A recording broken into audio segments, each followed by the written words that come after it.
great detectives of old-time radio. From Boise, Idaho, this is your host, Adam Graham. If you have a comment, email it to me, box13@greatdetectives.net. A reminder, if you've not already, please nominate the Great Detectives of Old Time Radio in the People's Choice Podcast Awards at podcastawards.com. We're currently in the running for Best Male-Hosted Podcast and Best Entertainment Podcast. Again, that's podcastawards.com before July 31st. Now let's get into this week's episode of Philo Vance. The original air date on this one is June the 14th, 1949, and the title is The Combination Murder Case.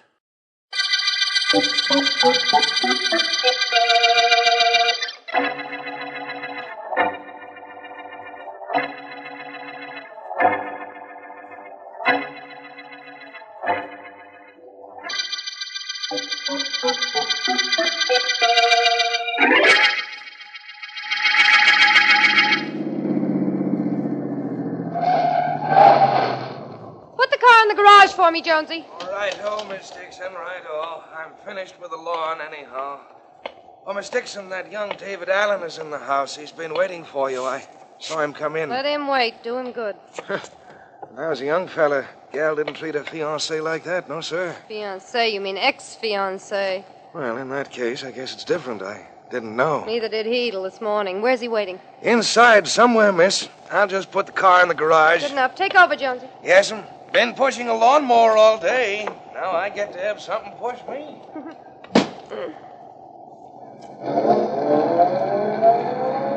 Now for a session. That you, Joyce? Yes, it's me. I'll be right in. There you are, Joyce. I've been waiting for you. Whoever would have guessed. What's the matter? Didn't you get my letter? Yes. Came this morning. First thing this morning before I left for the office. Well, if you got my letter, what are you doing here? It said pretty plainly that you and I were washed up, didn't it? Because if it didn't, I'll tell you now. We're all washed up. Now beat it. All right, Joyce, I'll go, but tell me why. What have I done? Done? You haven't done anything wrong, if that's what you mean. Except for the fact that you have no money, and that doesn't matter because I've got plenty. You're perfect. You're good-looking, normal, and your nails are always clean. There's nothing wrong with you except that you're dull, that's all. So because there's nothing wrong with me, there's something wrong. Well, maybe there is something wrong with me. Something that you don't know anything about. Oh, this I've got to hear. Look, Joyce, I know where you get your money.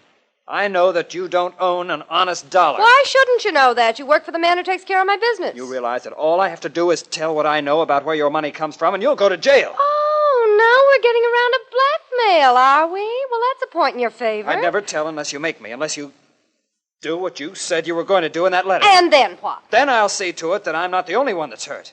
Joyce, you've always had everything your own way. It's about time you were paid off. You've been getting away with murder all your life. Oh, I have I? I've been getting away with murder all my life. Yes, you have. Keep talking, Alan. You're giving me an idea.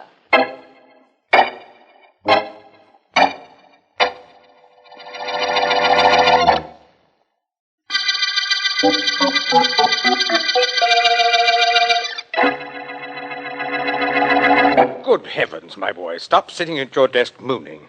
What if our beloved client decided not to marry you? Forget it. I can't, Mr. Stone. You know, there's a strange philosophy employed by young men. Unless they garb their thoughts in the deepest black when a romance is done, to their minds the romance was not worthwhile. Come, boy, we have some figures to go over. Now, Miss Dixon's income for last week from the two gambling houses was... Now, let me see how much... I'll answer it, Mr. Stone. Oh, sorry, lad. Can't have any of my clients hear that voice of yours on the phone this morning. They'll think things are desperate in this office. Well, aren't they? That, my boy, we shall discuss in a moment. Hello. Bartlett Stone speaking. Mr. Stone, this is Jones, Miss Dixon's gardener. Well, what is it, Jones? Mr. Stone, I've been gardener to the Dixon family for 20 years. If Miss Dixon's parents were alive, I could go to them, but now I don't know what to do. Come, man, what is all this? Mr. David Allen, the young man who works for you, Mr. Stone. Yes? Last night, he and Miss Dixon had a terrible argument. After I put the car away, I heard them threaten each other, and, well, Mr. Stone, they both sounded as if they meant it. Oh, they both did, eh? I kind of would like you to do something about that, Mr. Stone. I definitely will. Thank you for calling, Jones. Goodbye. That was Miss Dixon's gardener, Alan. So I gathered when you mentioned his name. He said there was rather a serious quarrel at the house last night. I'm surprised that you lost your temper, my boy. Look, let's not pretend any longer. Of course, you realize I know Miss Dixon owns a string of gambling houses. But I also know how you've been stealing from her. So, don't you try to be the big white father to me. Alan, my boy, you surprised me. Yes? You surprised me greatly.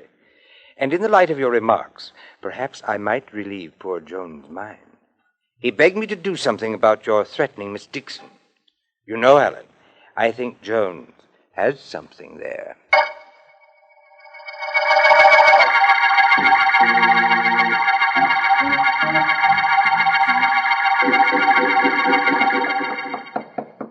Come. Mr. Markham, That's right. Please come in. your secretary said it was all right to come in. Yes, she let me know you were coming.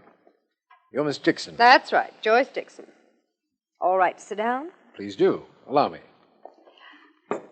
Look, Markham, let's you and I not kid each other. You're the district attorney, and you know a lot about me, only you haven't been able to prove anything, right? Go ahead, Miss Dixon. I came up to tell you a couple of things. One is that I'm selling out. I won't be operating after this week. And the other things? I'll take them in order. My money is being handled by a guy named Stone, Bartley Stone. You know him? Vaguely. Well, that's all anybody ever knows him. He's been stealing from me every week for I don't know how long, but I don't mind that. You don't? No, why should I? He runs my business, and he's stealing less than the next guy would, so what's the difference? Mm-hmm. But he's got a young kid working for him, a kid named David Allen. I was engaged to him till yesterday. Nothing you've said sounds like a matter for you to come to me with, Miss Dixon. I don't want any matter concerning me to come to you, Markham. Especially, I don't want you investigating my murder. See what I mean? Oh. I wish you could stay a few minutes longer, Miss Dixon. My friend Philo Vance is expected here any minute, and there's nothing he likes better than to meet an intended murder victim. Think I'm kidding, don't you? No, I don't think so. But I think you know you've caused my office a great deal of trouble in the past, and, well, you're not exactly one of our favorite people. That means it's okay for somebody to murder me? Not at all. But the point is that... Well, hello. Vance, come in. Thank you. This is Miss... Joyce Dixon. How do you do, Miss Dixon? I'm Philo Vance. How do you know my name? We've never met. No, that's right, we haven't. But your initials are on your handbag, the name Joyce is on that pin you're wearing on your blouse, and besides, Mr. Markham's secretary told me. What are you upset about, Miss Dixon? Who says I'm upset? You say it. Oh, not in words, but there's a bit of polish peeled from the index finger of your left hand. Women generally do that when their nerves are acting up. Not only that, but you undoubtedly left your home in a hurry. Now, wait a minute, Vance. If there were anything obviously wrong with the way Miss Dixon is dressed... Look, both of you, stop taking me apart. All right, so I'm nervous, I'm upset. I did leave my house in a hurry. Who cares? But how did you know, Vance? A woman's curiosity finally triumphing over her sophistication. Miss Dixon, your makeup is very revealing. You neglected to use mascara on the eyelashes of your right eye. The other eye is made up perfectly.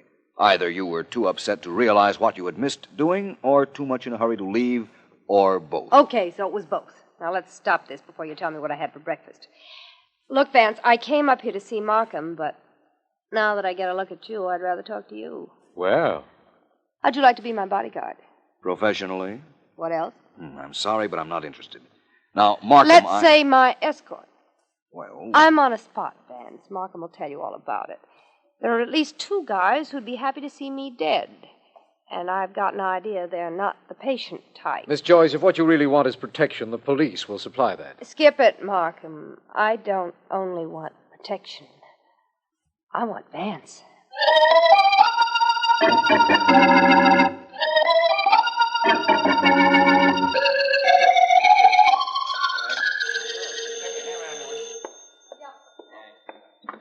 Hello, Joe's Diner. Oh, hi. This is Dave Allen, apartment 3A in the boarding house on the corner. Can you deliver some food up here? It's a little late, Mr. Allen, 10 o'clock. Well, it won't take you a minute. Okay. What do you want? Get me some tomato juice, a sandwich of some kind, and a bottle of milk. What kind of a sandwich? We got all kinds. Oh, I don't care. Anything. How about a combination sandwich? Okay. Have it up in 5 minutes. Tomato juice, sandwich, and a bottle of milk. Anything else? Yes, but it's nothing you can do anything about.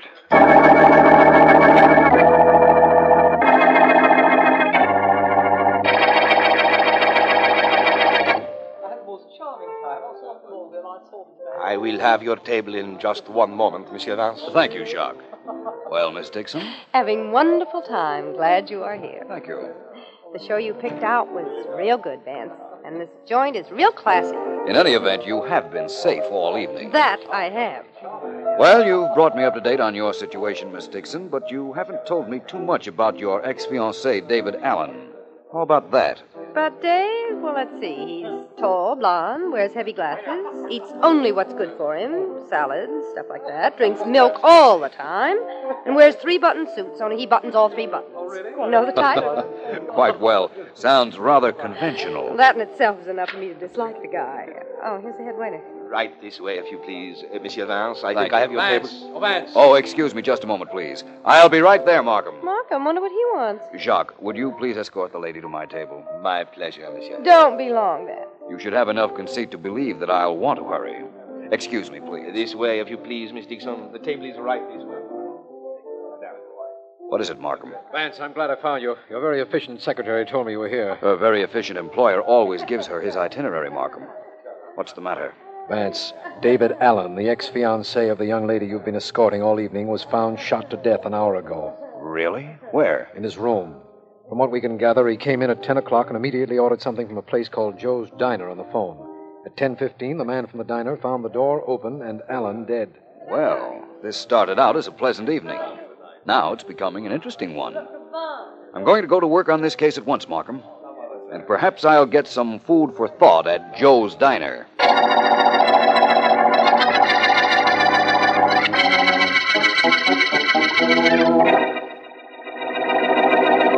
Only to me a thing like this happens. Only to me. You realize why I'm asking you these questions. No, I don't, Mr. Vance, and I don't care. Only to me does a thing like this happen. 10 o'clock, I'm ready to quit work, and I got to take an order from a guy who gets killed a couple of minutes later. Now, let me get the facts straight. Mr. Allen called you at 10 o'clock. On the nose. He orders tomato juice, a combination sandwich, and a bottle of milk, and he hangs up. Only to me does a thing like this happen. Then he gets killed. Yes, and only to him did a thing like that happen. Well, thank you very much. I have an idea that what you've told me is very important, which makes it exceptionally important that I find out what it means.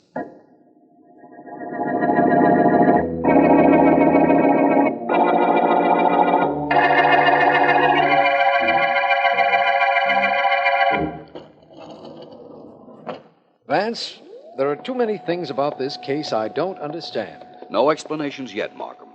That is, none that would satisfy you. Well, we'll find out in a moment about Mr. Stone.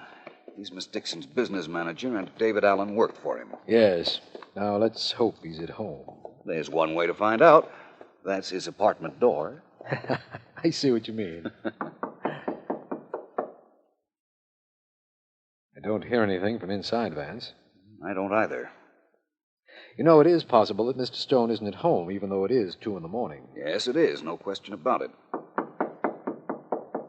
It's also possible Mr. Stone took a sleeping pill, fell asleep, and is too drowsy to hear our knocking. Oh, please, Vance, stop being so logical.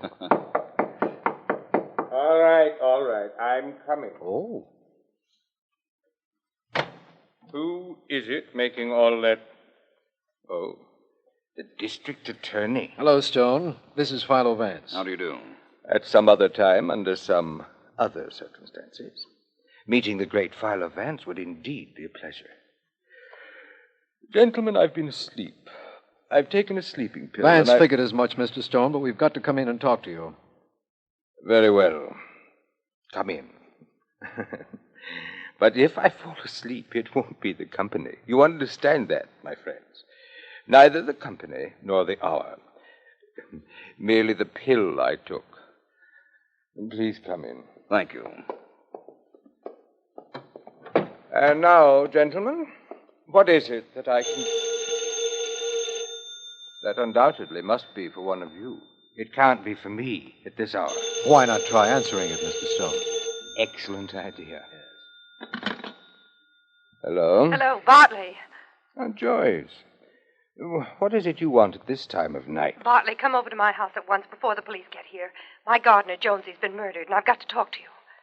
Oh, I see. Well, I'll call you later. You can talk to her now, Mr. Stone. We could hear Miss Dixon very plainly. The police are here now, Joyce. Oh. I'll be right over. Goodbye. Goodbye. So Miss Dixon's gardener has been murdered. I'll get Sergeant Heath on the phone at once. Do that, Markham. Oh, by the way, Mr. Stone, how long had you been sleeping, would you say? Well, I don't know. I'm not sure. I guess I stopped reading about midnight. What time is it now? 2 a.m. Well, what about it, man? Why the question? You were reading in bed, of course. That's right. I put on my pajamas, took a pill, and got into bed. Did you now? Mr. Stone, do you always put your pajama coat over the shirt you wore today? You ought to be a little more careful. The collar's quite visible. You'd been out. Only came in a few minutes before Markham and I knocked. Where had you been? Wouldn't you like to guess? Yes. And wouldn't you like to know what I've guessed?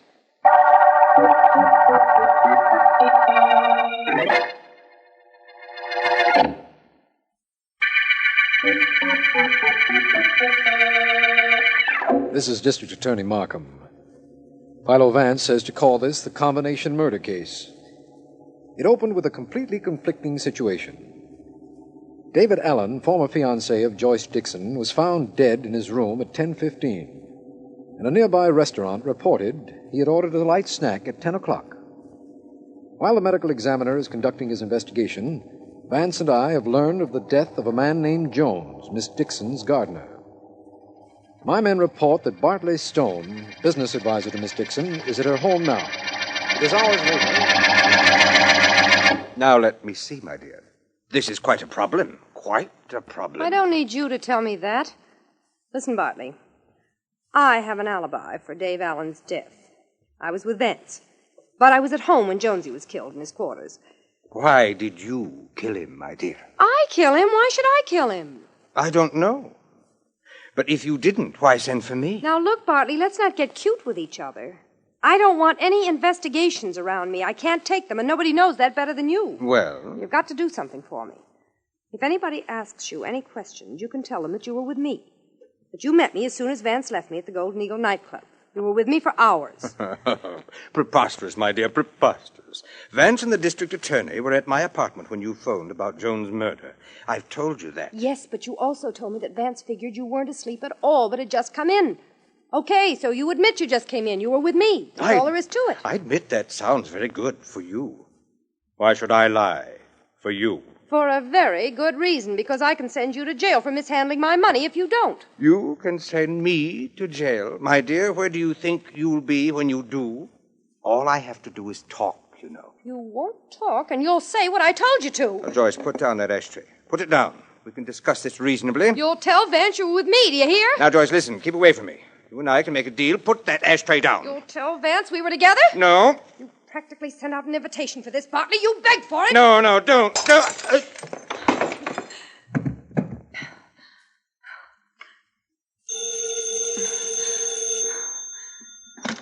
Hello? Miss Dixon, this is Philo Vance. Oh, hello, Mr. Vance. Rather late for a social call, and much too late for a business call, isn't it? I'm just trying to make an appointment for breakfast with you. Can Markham and I pick you up at, say, 9:30? I don't know. Why not? No, but I'll wager you'd like to know what for.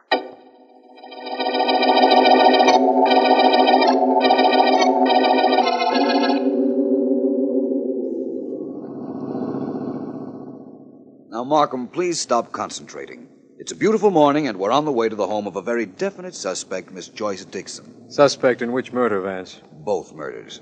She has a slight alibi for the time when Dave Allen was murdered. She was with you. So it would seem. But I'm not certain she was. Well, we know Allen came into his room and ordered something to eat at 10 o'clock and was found dead at 10:15. Or do we? The murderer would like us to believe that, I'm sure. In fact, that might be the reason poor Jones was murdered. Vance, you're going much too fast to suit me. And much too slowly to suit me. Drop me at the corner of Miss Dixon's house, Markham. I'd like to go in there alone, if you don't mind. I'll do it on one condition. Tell me when this case will be over and why you think that Allen might have been killed long before 10 o'clock, at which time we think he called Joe's diner. All right, Markham, I will. Wait a minute. What is it, Vance? I've just thought of something. You drop in on Miss Dixon, Markham. Stay with her all day if you have to, or get a police guard for her. What's going on, Vance? I'm going on to see Bartley Stone again. One piece of information, and by this evening, Markham, I think I can promise you, this will no longer be an unsolved murder case.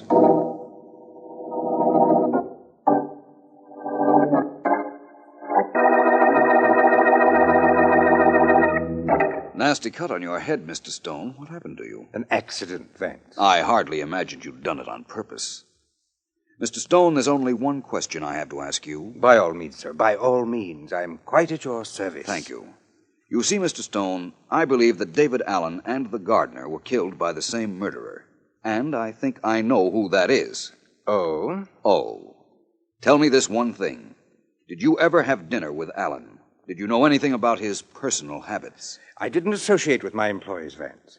But I did have lunch with Allen several times. Did I tell you what you want to know? Not yet. Tell me a little more about him. Things you do know. He was quiet, reserved, conservative. He was a vegetarian, and he never drank anything but milk.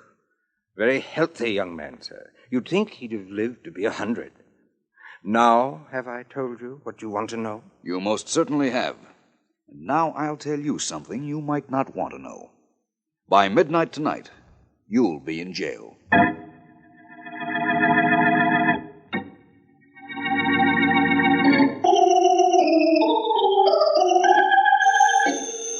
Don't get up, Miss Dixon. I'll answer the phone. It's my house, Markham, or am I under arrest? No, not yet, but I'll still answer the phone. Hello. That you, Markham? Yes, Vance, what are you? I've just left Bartley Stone. Listen, Markham, is Miss Dixon there with you? Of course. Why? Ask her this question. I'll hold the phone.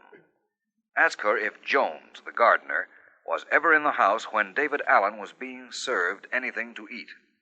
Just a minute, Vance. Oh, Miss Dixon. Well, what is it? Vance would like to know whether your gardener ever saw your ex-fiancé, Dave Allen, have dinner at this house. No, he never did.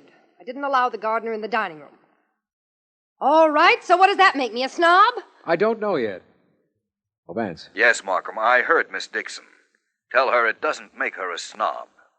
Tell her it makes her a murderer.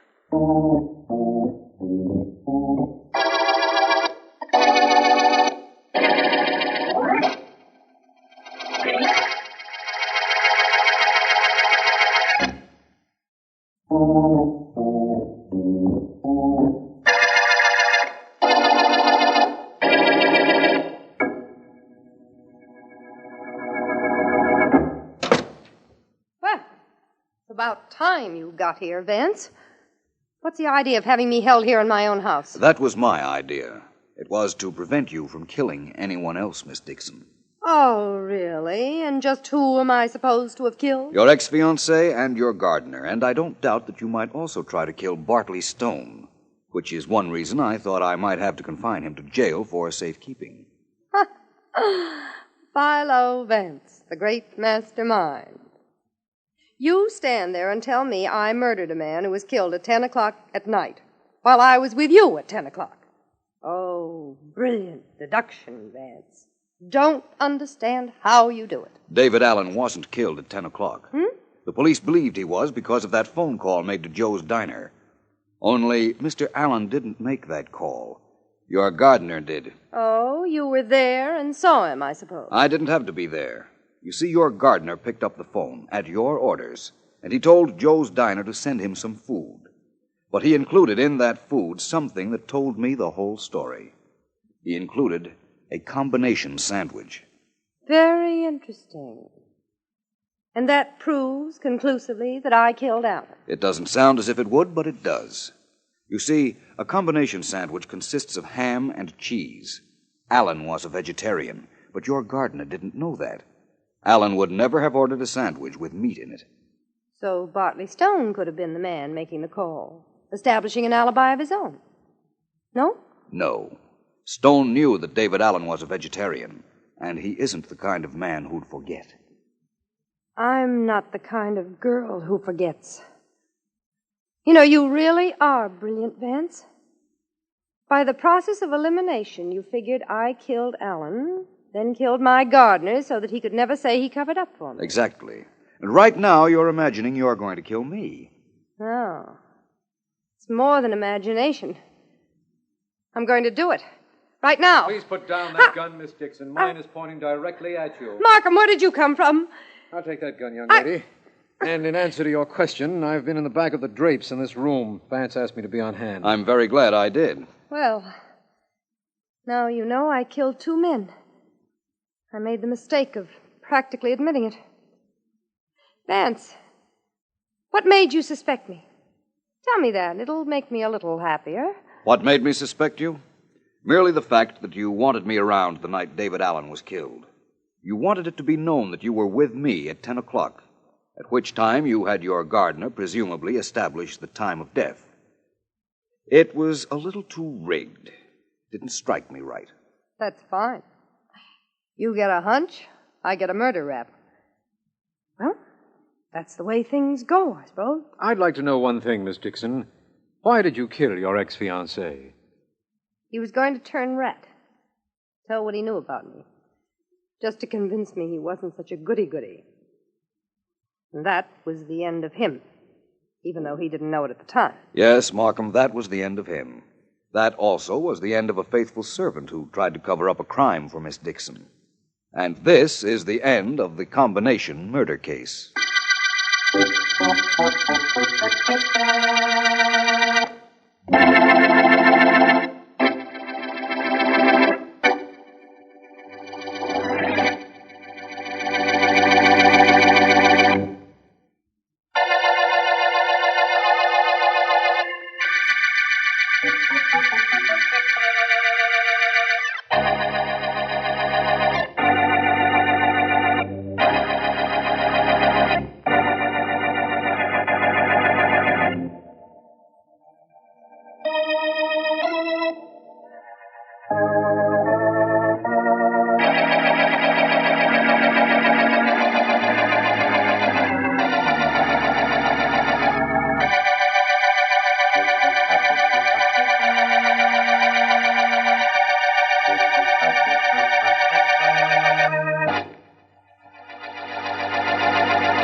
Welcome back. I had never heard of a combination sandwich before. I imagined it would include like multiple meats on it, but I guess the ham and cheese combination does make sense. Looking into it online, I don't think this is a modern sandwich term.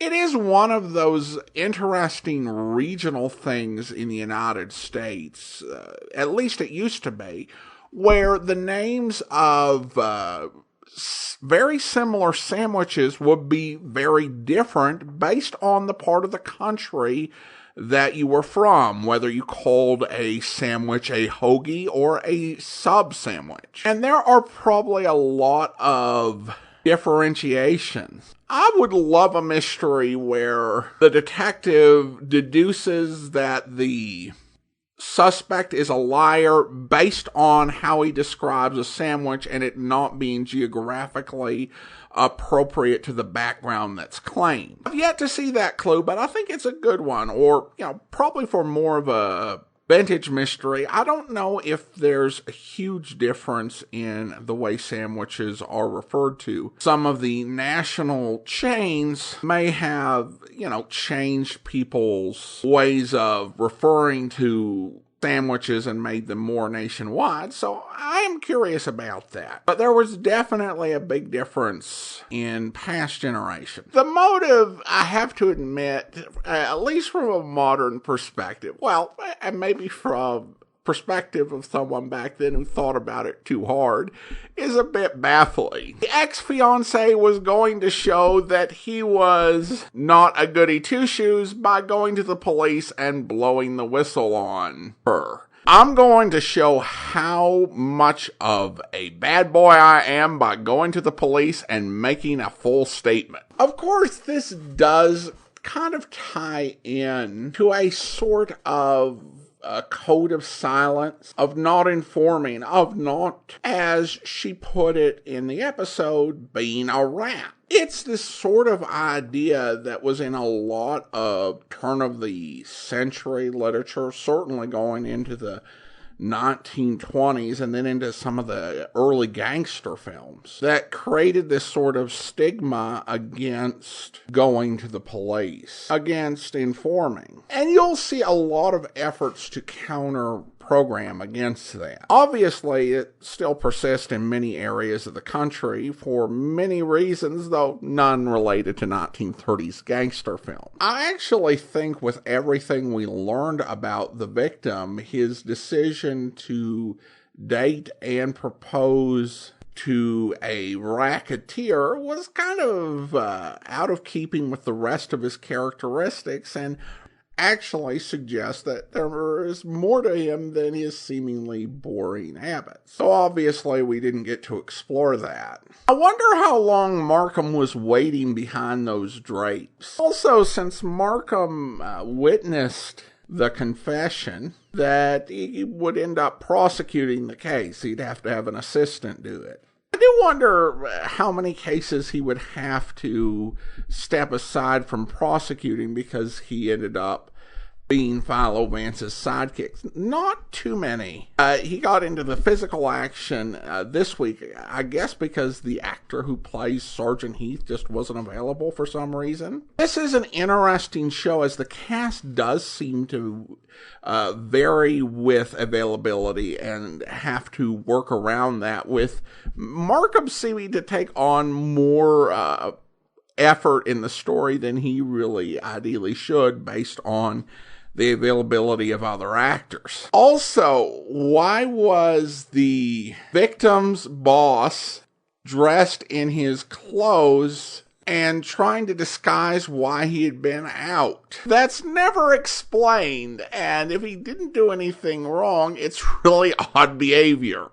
You know, you can throw in those red herrings, but they've got to have some logical basis, and sometimes the writers on this show kind of forget that. Now it's time to thank our Patreon supporter of the day. Thank you to Alice, Patreon supporter since April 2021, currently supporting us at the Detective Sergeant level of $7.14 or more per month.